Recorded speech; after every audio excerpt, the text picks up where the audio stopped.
So why does a boutique guitar cost upwards of $3,000 when you can just walk into a guitar center and buy one for 700, 800 bucks? Is it fancy wood? Is it the hype? Is it the cork sniffing snobbery? Or is there actually real math behind the price tag?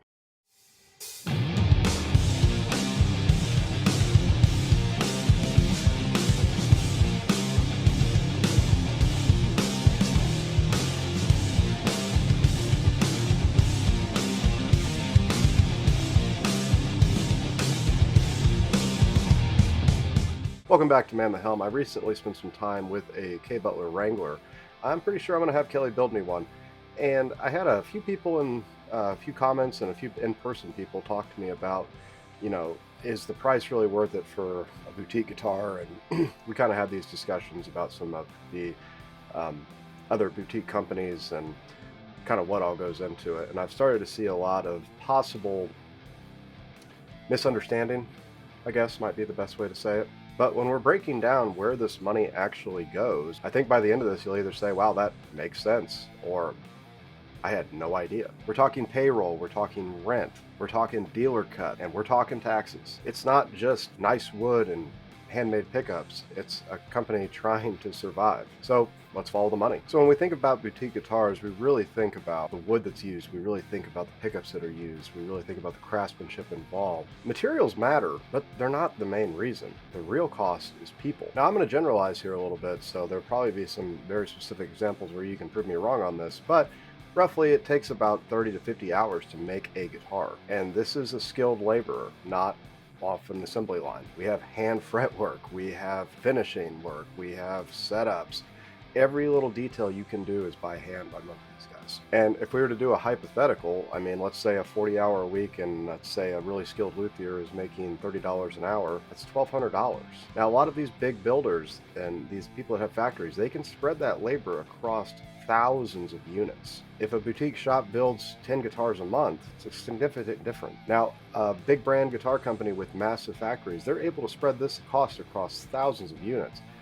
Small boutique builders can only spread it across, if they're lucky, maybe 10 to 20 a month. And we also got to think about payroll and overhead. So if a small shop has anywhere between, I don't know, 3 to 6 employees, maybe they have admin help, maybe they have marketing costs, maybe they have bookkeeping. If they're not doing it all by themselves, they're employing people to do that for them. And then we have the actual cost of the shop itself. If they're not doing it outside of their garage, you have rent. If they're doing it in their garage, they have a mortgage. They also have utilities for that space. They have climate control that they have to have.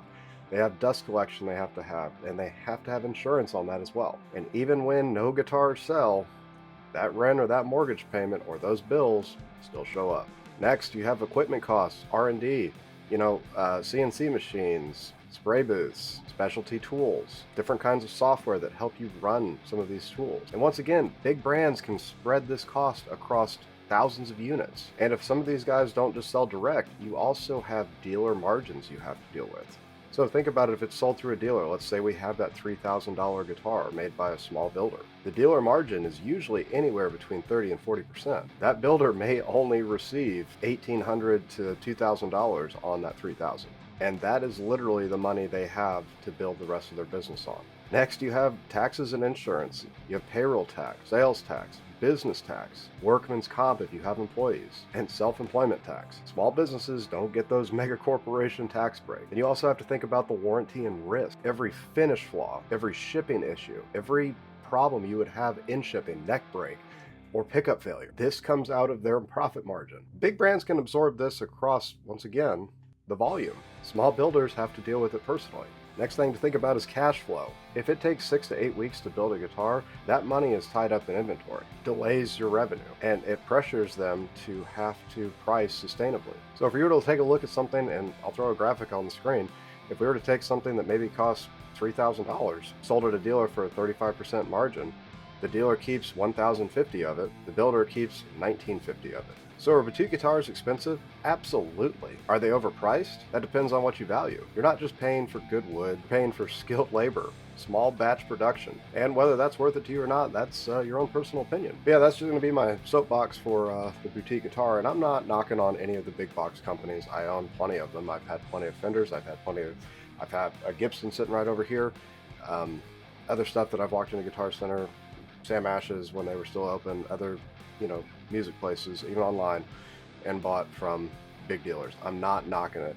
What I'm trying to do with this video is take away the mystique of it's just all about wood, or it's just all about this, or they're just trying to get rich off of, building guitars and selling guitars. So I hope this helps. But have you guys ever owned any sort of boutique instrument? I'd love to know down in the comments down below. Like I said, that K Butler that I had for a little while, I'm definitely getting one of those. It was top-notch quality, and I don't think I can get that from anywhere else. And it's also more about the personal relationship I have with K Butler guitars now. I'm actively talking to Kelly Butler, and we're talking about what we're going to do. And I think that's really what draws me to more of the boutique stuff than just the big box stuff. Not that there's anything wrong with either one. Thank you guys for hanging out, and we'll check all of you guys on the next video.